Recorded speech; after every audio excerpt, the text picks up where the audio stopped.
Hello बच्चों। तो हम कर रहे थे मेटलर्जी। तो मेटलर्जी में आपको बताया था कि 4 स्टेप में चलती है ये। सबसे पहला स्टेप क्या था? क्रैशिंग और ग्राइंडिंग। दूसरा स्टेप क्या था हमारे पास? फिर कंसंट्रेशन ऑफ ओर, मीन्स अर्थी इम्प्योरिटीज को रिमूव करना। और थर्ड स्टेप में हमने क्या किया था? Extraction of crude metal. Crude metal हम ऑब्टेन करते हैं। एंड जो लास्ट स्टेप होता है मेटलर्जी का, वो क्या है? रिफाइनिंग। तो हमने 3 स्टेप कर लिए थे। मैंने आपको बताया था कि थर्ड स्टेप में हम क्रूड मेटल कैसे ऑब्टेन करते हैं। जो भी कंसंट्रेटेड ओर है उसका पहले हमने ऑक्सीडेशन दिखाया था with the help of calcination and roasting method से। और फिर उस मेटल ऑक्साइड का हमने रिडक्शन किया था with a suitable reducing agent की प्रेजेंस में। और उस मेथड को हमने क्या नाम दिया था? पायरोमेटलर्जी। और रिडक्शन करके हमने एक मोल्टेन मेटल ऑब्टेन किया जो कि इम्प्योर फॉर्म में मिलता है, जिसको हमने क्रूड मेटल बोला था। अब उस क्रूड मेटल को हम करेंगे प्योरीफाई। तो उसको प्योरीफाई करने का जो प्रोसेस है उसी को ही हम क्या बोलते हैं? रिफाइनिंग बोलते हैं। तो करते हैं आज वो हम जो 4th स्टेप है मेटलर्जी का। यूनिट हमारी जो है वो 6th यूनिट चल रही है ये। तो मेटलर्जी का जो 4th स्टेप है, ठीक है, वो क्या है हमारे पास? रिफाइनिंग। तो रिफाइनिंग क्या है? The process of purification. The process of purification of crude metal. इसको हम क्या बोलते हैं? रिफाइनिंग बोलते हैं, प्योरीफाई करना। अब रिफाइनिंग भी हम कैसे करेंगे? किस किस तरीके से हम रिफाइनिंग कर सकते हैं? जैसे कंसंट्रेशन करने के अलग अलग मेथड थे ना हमारे पास। जैसे आपने मैग्नेटिक मेथड से किया था कंसंट्रेशन, फोर्थ फ्लोटेशन से किया था, लीचिंग मेथड हमने अप्लाई किया था, हाइड्रोलिक मेथड अप्लाई किया था। तो इसी तरह से रिफाइनिंग करने के भी अलग अलग तरीके हैं हमारे पास।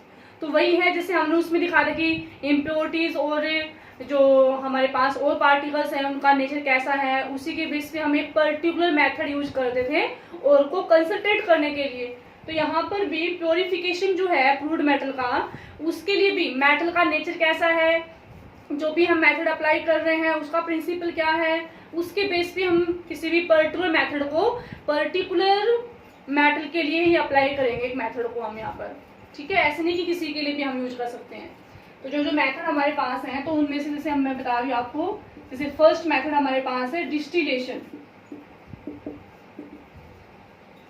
डिस्टिलेशन जो मेथड है, अच्छा, जो डिस्टिलेशन मेथड है वो हम किसके लिए अप्लाई करते हैं? वो हम अप्लाई करते हैं जिन मेटल्स का बॉइलिंग पॉइंट लो होता है। ठीक है, जिनका बॉइलिंग पॉइंट लो होता है as compare to impurities. Impurities की बजाय अगर मेटल्स का बॉइलिंग पॉइंट लो है तो उसके लिए हम डिस्टिलेशन मेथड यूज करते हैं। जैसे किसके लिए अप्लाई करते हैं इसको हम? For example zinc, cadmium, mercury, in metals के लिए हम अप्लाई करते हैं डिस्टिलेशन। इसमें हीट करेंगे, इनका बॉइलिंग पॉइंट लो होता है तो बहुत जल्दी क्या हो जाते हैं? इवोपरेट हो जाते हैं, वेपराइज होते हैं। फिर इनके वेपर्स को कंडेंस कर लिया जाता है दूसरे कंटेनर के अंदर और फिर इनको क्रिस्टलाइज कर देते हैं। ठीक है, तो ये है डिस्टिलेशन। लो बॉइलिंग पॉइंट जिनका होता है, ध्यान रखेंगे लो बॉइलिंग पॉइंट वाले। और ये एग्जांपल्स, इनके एग्जांपल्स जरूर याद कर लेना बेटा। अब इसके बाद जो नेक्स्ट मेथड आता है लिक्वेशन।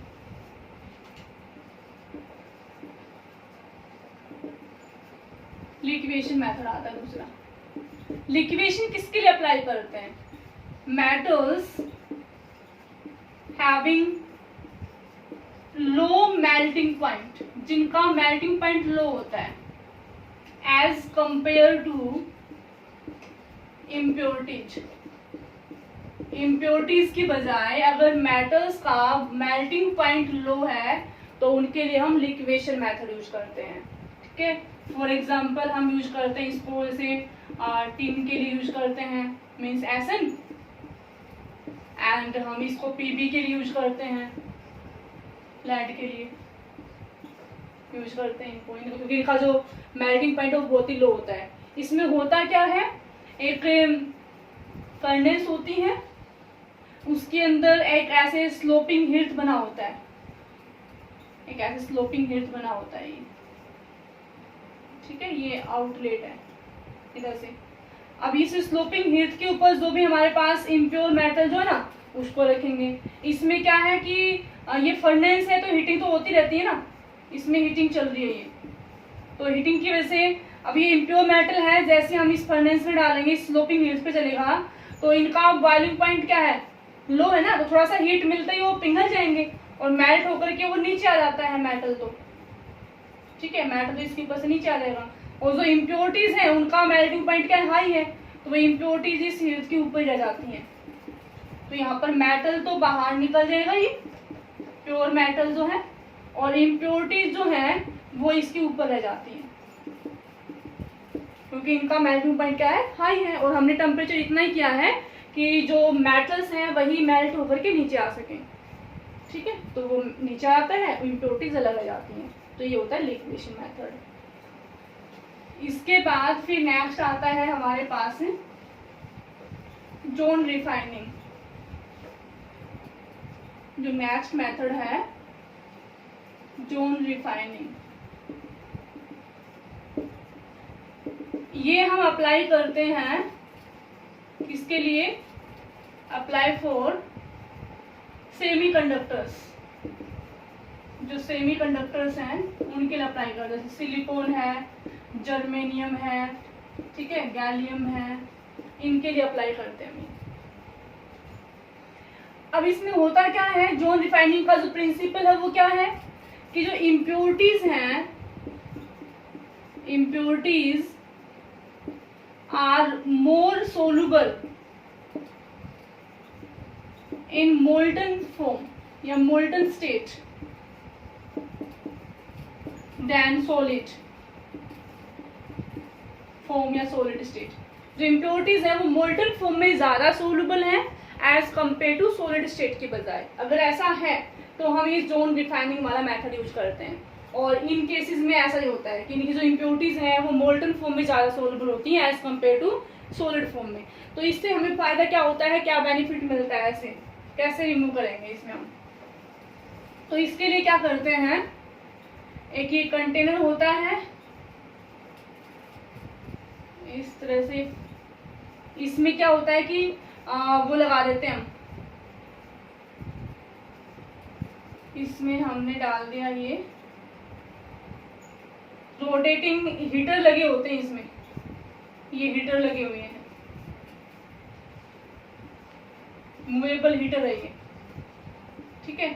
अभी यहाँ पर जो हमारे पास है ये एक इम्प्योर मेटल है, ये इम्प्योर मेटल है ये। अब जब इसको हम हीट करेंगे, जब ये हीट होगा तो मेल्ट होगा, तो ये मेल्ट फॉर्म है, तो ये हमारे पास मेल्ट फॉर्म, तो ये मेल्ट हो गया इम्प्योर मेटल।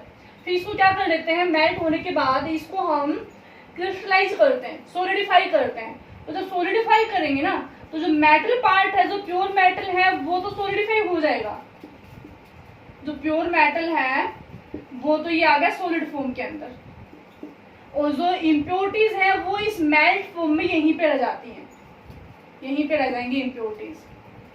पहले तो हमने क्या किया, जो इम्प्योर मेटल है उसको हीटर की हेल्प से मेल्ट किया। अब मेल्ट करने के बाद क्या करेंगे, उनको हम सोलिडिफाई करेंगे उस पार्ट को। फिर जो सोलिडिफाई करेंगे तो जो मेटल है वो तो सोलिडिफाई हो जाएगा, लेकिन जो इम्प्योरिटीज है वो सोलिडिफाई नहीं होती है, क्योंकि वो मोल्टन फॉर्म में ज्यादा सोल्यूबल है, तो मोल्टन फॉर्म में वो वहीं पे रह जाती हैं। और फिर इसको हम यहाँ से डिटेक्ट कर लेते हैं, इससे प्योर मेटल को यहाँ से डिटेक्ट कर लेते हैं।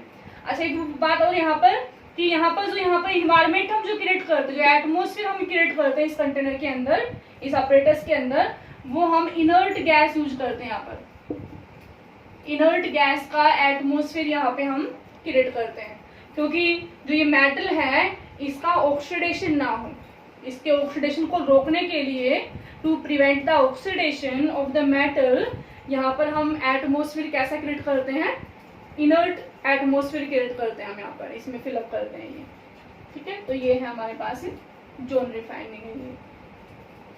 अच्छा, इसके बाद जो नेक्स्ट आता है जोन रिफाइनिंग के बाद इलेक्ट्रोलाइटिक रिफाइनिंग। नेक्स्ट आता है हमारे पास इलेक्ट्रोलाइटिक रिफाइनिंग। इसका प्रिंसिपल क्या है? It is based on electrolysis. ये इलेक्ट्रोलाइसिस पे डिपेंड है। ये इलेक्ट्रोलाइसिस वाले प्रोसेस को फॉलो करते हैं इलेक्ट्रोलाइटिक जो रिफाइनिंग है। किस किस एलिमेंट को करते हैं यहाँ पे, किस किस मेटल को हम इस मेथड से रिफाइन करते हैं? कॉपर है, निकल है, सिल्वर है, ठीक है, इस तरह के जो मेटल्स हैं उनको हम करते हैं। करते क्या इसमें? सपोज हमने कॉपर को रिफाइन करना है, कॉपर का एग्जांपल ले लेते हैं।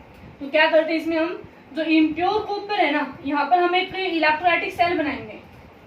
अब इलेक्ट्रोलाइटिक सेल हमने बना ली, ये हमने ले लिया। ये क्या होता है हमारे पास? एनोड, ये कैथोड। इनको हम क्या करते हैं, फिर बैटरी से कनेक्ट कर देते हैं और इसमें हम इलेक्ट्रोलाइटिक सॉल्यूशन लेते हैं।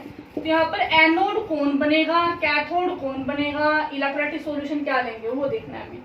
जो कॉपर, इम्प्योर कॉपर है सपोज हमारे पास, तो जो इम्प्योर कॉपर है उसको तो हम लेंगे एज ए एनोड, और प्योर जो कॉपर है, प्योर कॉपर, उसको हम लेंगे एज ए कैथोड। जैसे मान लो अगर सिल्वर को रिफाइन करना हो तो जो इम्प्योर सिल्वर है उसको तो आप एज ए एनोड लेंगे, और सिल्वर की जो प्योर रोड है, ठीक है, वो हम अपनी तरफ से लेते हैं, तो वो हम यहाँ पर एज ए कैथोड की फॉर्म में लगा देंगे। और उसी मेटल का, जिस मेटल को हम रिफाइन कर रहे हैं, उसी मेटल का यहाँ पर हम इलेक्ट्रोलाइटिक सॉल्यूशन बनाते हैं। तो कॉपर को कर रहे हैं तो यहाँ पर बन जाएगा कॉपर सल्फेट लेंगे हम, यहाँ पर कॉपर सल्फेट सॉल्यूशन हम यहाँ पे ले लेंगे इसमें। अब क्या होता है इसमें, पता है आपको भी, एनोड पे क्या होता है? ऑक्सीडेशन, कैथोड पे क्या होगा? रिडक्शन। तो ये जो इम्प्योर कॉपर है, ठीक है, ये जो इम्प्योर कॉपर है हमारे पास, ये अपना ऑक्सीडेशन दिखाएगा। जब ये अपना ऑक्सीडेशन दिखाएगा तो धीरे धीरे ये जो रोड है वो अपने आप को क्या करेगी? डिकम्पोज करना शुरू कर देगी, तोड़ना शुरू कर देगी। और जो कॉपर आयंस हैं ये अपना ऑक्सीडेशन दिखाएगा ना, ऑक्सीडेशन में लॉस ऑफ इलेक्ट्रॉन, अपने इलेक्ट्रॉन लॉस करके ये हो गया कॉपर 2 पॉजिटिव में कन्वर्ट हो गया। अभी जो कॉपर 2 पॉजिटिव आयंस हैं ये अपना दिखाएंगे फिर रिडक्शन, और रिडक्शन दिखा करके ये जो आयंस है ये इस रोड के ऊपर डिपोज हो जाते हैं। तो धीरे धीरे हम देखेंगे कि जो कॉपर की जो प्योर रोड है, मीन्स जो कैथोड है, इसका वेट इंक्रीज होना शुरू हो जाएगा, ठीक है, और इसका वेट डिक्रीज होना शुरू हो जाएगा। अब धीरे धीरे करके जो पूरा का पूरा जो कॉपर है वो पहले तो सॉल्यूशन में आ गया कॉपर आयंस के फॉर्म में, फिर जो कॉपर आयंस हैं वो अपना रिडक्शन दिखा करके इस रोड के ऊपर डिपोज हो जाते हैं, और फिर इस प्योर कॉपर रोड को हम बाहर निकालते हैं। और जो भी इम्प्योरिटीज थी इसमें इम्प्योर कॉपर के अंदर, वो इम्प्योरिटीज यहाँ पर इस एनोड के नीचे यहाँ पे जम जाती हैं, जिनको हम क्या बोलते हैं? Anode mud. इम्प्योरिटीज जो हैं वो एनोड के नीचे यहाँ पे जमा हो जाती हैं, जिनको हम क्या बोलते हैं? एनोड मड बोलते हैं, ठीक है। तो एनोड के ऊपर तो क्या हुआ, एनोड पे क्या हुआ, कॉपर ने क्या किया, अपने इलेक्ट्रॉन्स लॉस किए और ये कॉपर आयंस में कन्वर्ट हो गया, ठीक है, एनोड पे। और कैथोड पे क्या हुआ कि जो कॉपर आयंस थे उन्होंने इलेक्ट्रॉन लेकर के और वो कन्वर्ट हो गए कॉपर सॉलिड में, और ये कॉपर सॉलिड यहाँ पे जम जाता है फिर, और उसको सेपरेट आउट कर लेते हैं, ठीक है। तो ये है इलेक्ट्रोलाइटिक रिफाइनिंग, जो कि इलेक्ट्रोलाइसिस के ऊपर डिपेंड करती है, ठीक है। अब इसके बाद नेक्स्ट आता है, इनको बेटा साथ साथ पढ़ते रहना, साथ साथ रिवाइज करते रहना। इनका प्रिंसिपल और एग्जाम्पल मेन है इसमें, किस मेथड का क्या प्रिंसिपल है, किस किस तरह के मेटल्स को हम प्योरीफाई करते हैं किस मेथड से, तो ये सब आपको याद होना चाहिए अच्छे से। अब इसके बाद नेक्स्ट आता है vapour phase refining. Vapour phase refining, ये हम निकल के लिए और जिरकोनियम और टाइटेनियम, इन एलिमेंट्स के लिए अप्लाई करते हैं। इसमें होता क्या है, हम इन एग्जांपल्स को लेकर के दिखा देते हैं, वही इसका प्रिंसिपल भी एक तरह से मीन्स ये जो वेपर फेज रिफाइनिंग है, ये हम क्या करते हैं, इसके अंदर एक सुटेबल रिएजेंट लेते हैं और वो सुटेबल रिएजेंट इस इम्प्योर मेटल के साथ हम रिएक्ट करवाएंगे। तो जो रिएजेंट है वो सिर्फ मेटल के साथ ही कंबाइंड होगा और एक कॉम्प्लेक्स बनाएगा और इम्प्योरिटीज बाहर निकल जाएंगे।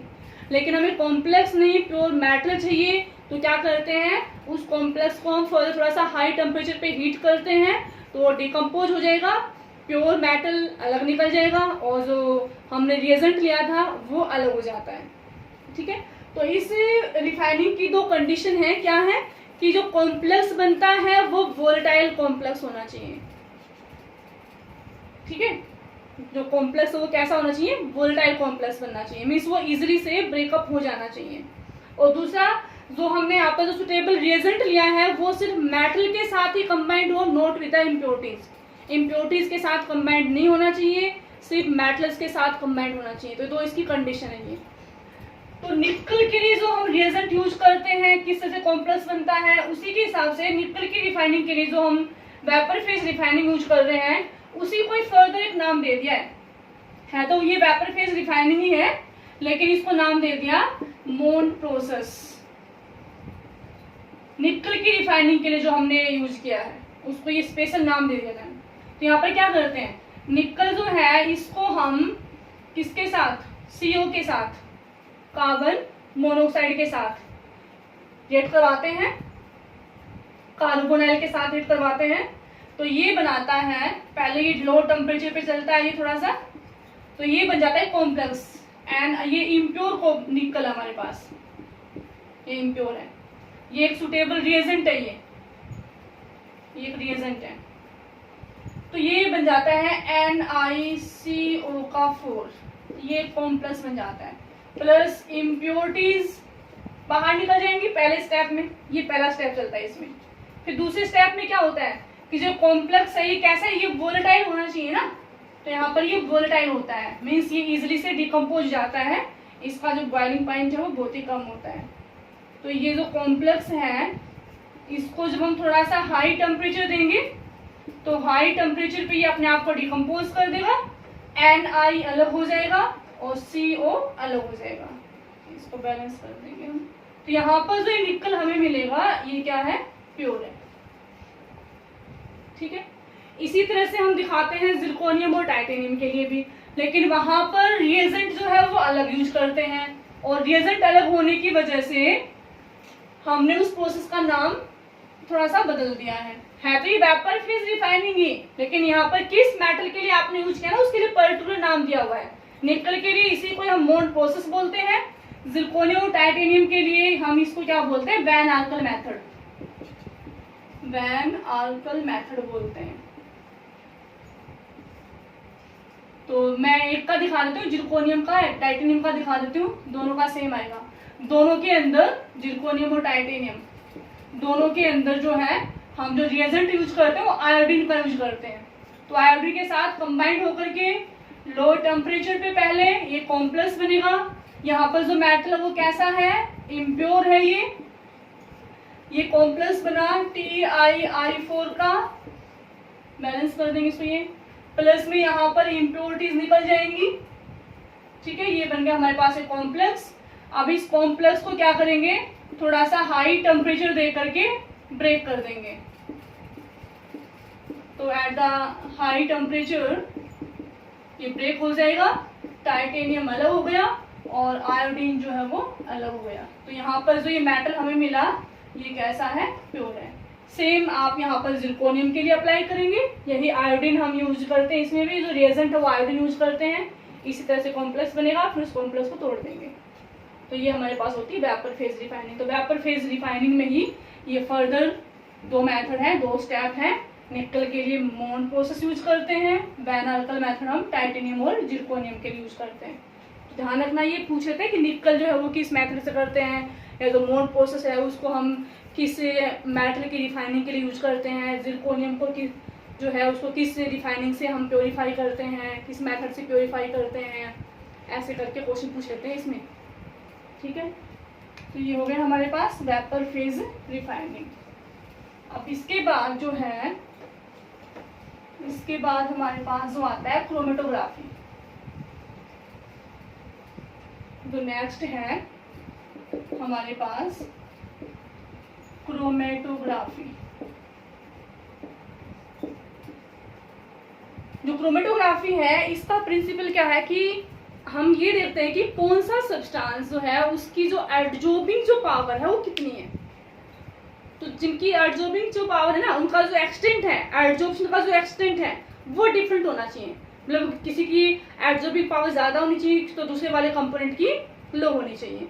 तो which have the difference in the extent of absorption.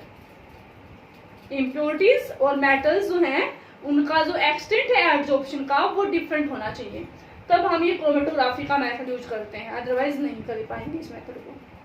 तो इसमें होता है क्या है, इसके अंदर दो फेज होते हैं, इसमें 2 फेज होते हैं।